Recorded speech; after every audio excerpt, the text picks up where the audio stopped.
Hello my lovelies and welcome to another episode of Seraph's Reality. I hope you enjoy your time here because I sure as hell love making these videos. So, ever heard of Death Note? What am I saying? Of course you have. If you haven't, please comment on how you've been on the internet long enough to find my little channel yet not heard of Death Note. I'm legitimately curious. In short, Death Note is about an immensely smart Japanese teen called Light Yagami gaining the power to kill people simply by writing their names in a notebook. So, Light aims to create a utopian world devoid of crime using said power. With criminals dropping left and right, the greatest detective in the world, known only as L, begins tracking him down, and so the race is on to reveal the enemy's identity and deal out their own version of righteous judgment. Given how massively popular this series is and how it's essentially an anime non-anime watchers watch, I wasn't sure whether or not to say this, but I guess it's better to be safer than sorry. This video will contain spoilers for Death Note, and on a slightly more obscure note, it also contains spoilers for the light novel Another Note, the Los Angeles BB murder cases. So, back in high school, I was a massive fan of Death Note, although nowadays I'm just a casual fan.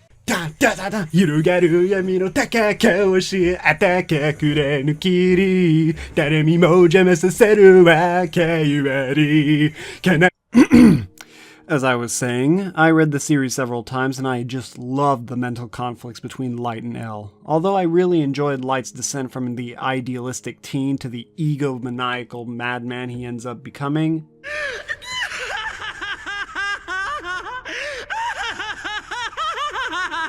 I was more fascinated by the character of L, who I may or may not have cosplayed as. While we know pretty much everything there was to know about Light, his name, age, history, family, etc., we have almost nothing about L. The very few bits we did get included how he was English and he grew up in an orphanage called Whammy House, but other than that, L was mostly a walking mystery.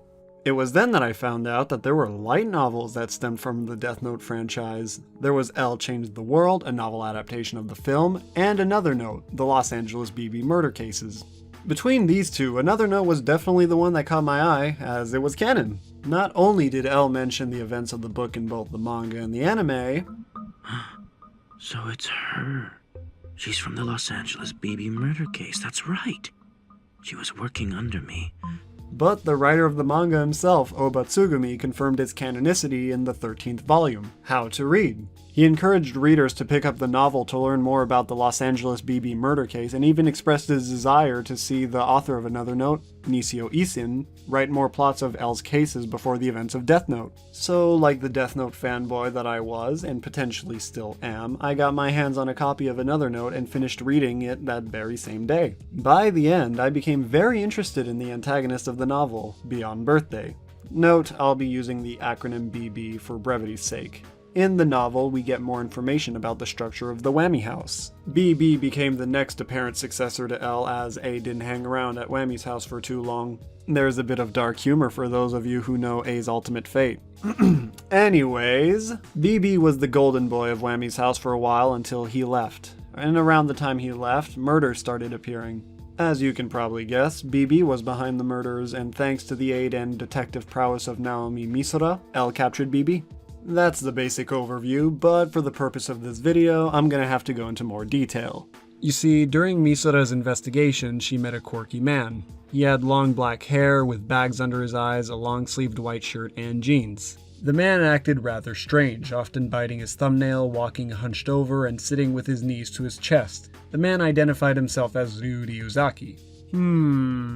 Sound familiar? Of course, the reader is supposed to believe that this is L, but in reality, he's BB. This, coupled with how BB was obsessed with L, caused many people to conclude that BB was mimicking L's looks and mannerisms in some sort of twisted manner of tribute to the man he obsessed over. But after reading the novel and pondering for a bit, I interpreted the entire act as something completely different. I, in fact, believe it was the other way around. I believe L was mimicking BB.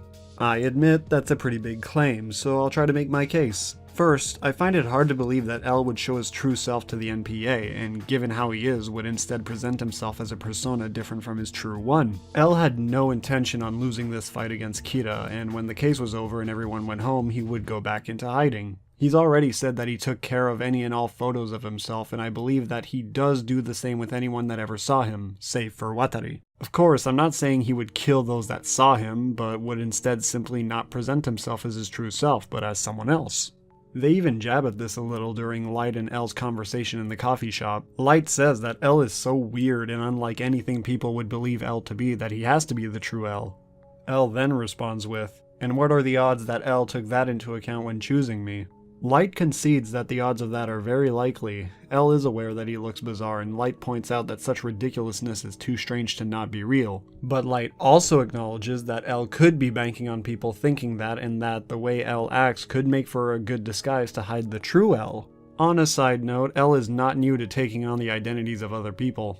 L has said how he is both the second and third best detectives in the world, Heraldo Coyle and Deneuve, respectively. The BB light novel expands on this story, saying how L took those names after engaging them in what is described as a war?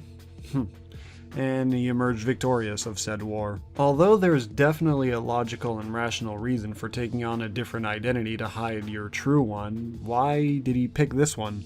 Why BB's persona in particular? Well, I believe there's a deeper reason as to why L took the mantle of Ryuzaki. To elaborate, let's look at the victims of BB. The victims were believed bridesmaid, quarter queen, and backyard bottom slash. Other than being names you'd find celebrities using, these names are all alliterative names. Beyond Birthday is just as alliterative, and BB was banking on this. He was planning on dying via self-immolation, aka setting oneself on fire. Why the hell would he do that? Well, it's simple, really. He did this to add himself to the victim list and never be caught as the murderer of the other three. L would have a case on his hands where the murderer killed 4 individuals with alliterative names, left clues at all the crime scenes, and completely disappeared, never to be caught. Never to be caught because the guilty party was the last person you'd think, one of the victims.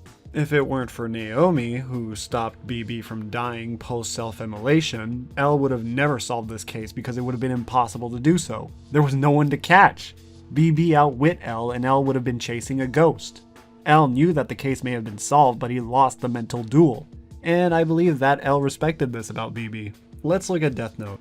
L's pursuit against Kira is the first time he put himself out there in front of what he would see as outsiders. He does this because he sees Kira as a big enough challenge for his mind, and his usual offhand methods were not going to work. In the one-shot epilogue special, Nier mentions that L respected Kira despite thinking he was evil. This indicates that L can pay respect to those he considers a challenge to him. BB is no exception. L has gone on record and stated that he is childish and hates losing. I'm also childish and I hate to lose. But, paradoxically, when he does lose, he maturely acknowledges it. This was shown when he first did so in front of the NPA. That's right. By showing my face to you now and by sacrificing the lives of 12 FBI agents, I have lost the battle. But I'm not gonna lose the war. This is the first time I've ever put my life on the line. I want to show Kira that we're all willing to risk our lives if that's what it takes. And that justice will prevail no matter what.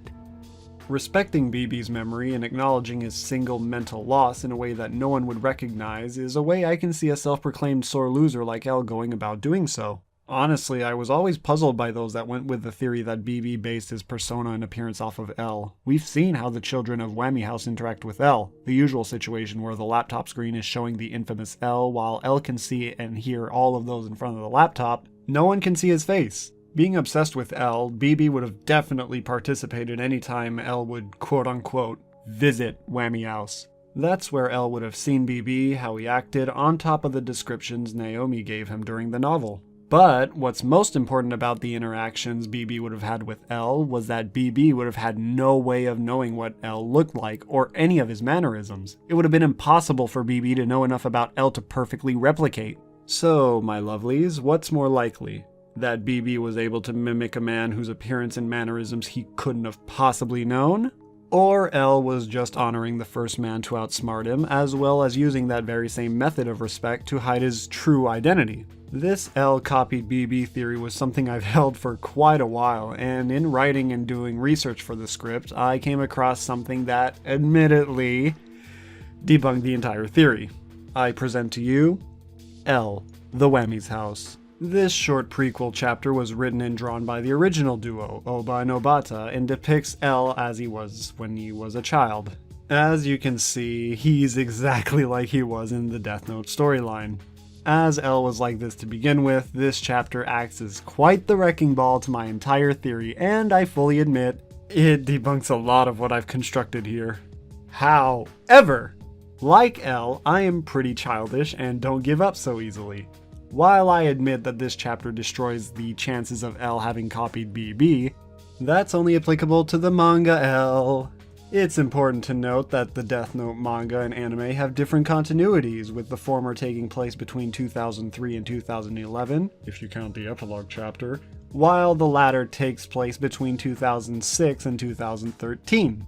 The most the anime has ever shown in terms of L as a child was when we saw him at the doors of Whammy House and only saw him from behind. The most we got from the shot was that L always had black hair, and that's not enough to debunk the L copied BB theory, as we never saw how he was as a child. Now that I shared my thoughts on a character I love, and theorize how there may be more to L than meets the eye, or eyes. How did that go? Whatever. I want to hear your thoughts. You're free to agree with my theory or make arguments against it in the comment section below. If you enjoyed this episode, don't forget to rate, comment, and subscribe, as well as clicking the notification bell to be notified when new episodes arrive. Feel free to follow me on my social media accounts, and if you're feeling extra generous, financially support me for my work here. That can all be found in the description below. I'm Seraph, and I'll see you lovelies next time.